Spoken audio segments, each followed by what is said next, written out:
Отиваме в друг ресторант. И този ресторант, ама всичко има. Има си такива хубави неща си има вътре, като сервитьорката дойде да ти остави менюто и ти викаш: "О, тук сме, брато, оставаме тук на маса, ще пиме, ще ядеме, ама всичко е много яко тук." И си поръчваш. Ама поръчваш си изобилно, защото си много гладен. Ама много си гладен. И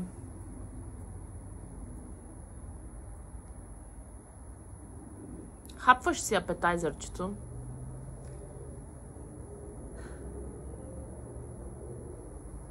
После сервитьорката ти носи основното меню.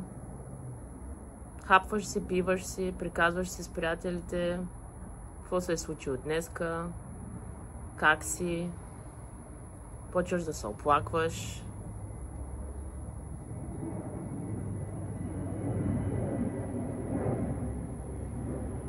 И накрая викаш: "Абе, я да си поръчам едно хубаво десертче."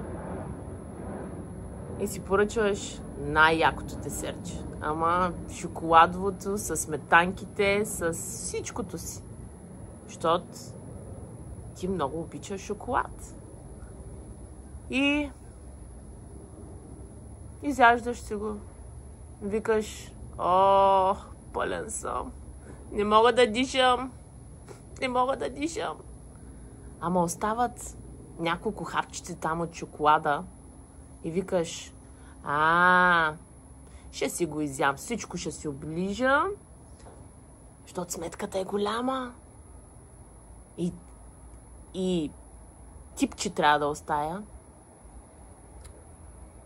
на сервитьорката. И какво се оказва?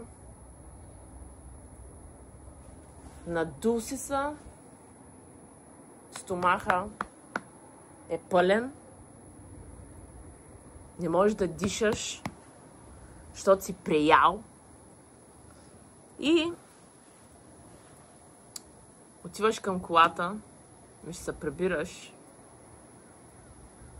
И ама ти много тежко. И после си лягаш, ама не можеш да заспиш. Не можеш да заспиш, то ти е тежко на стомахчето, то ти е тежко на душата, то ти е просто тежко.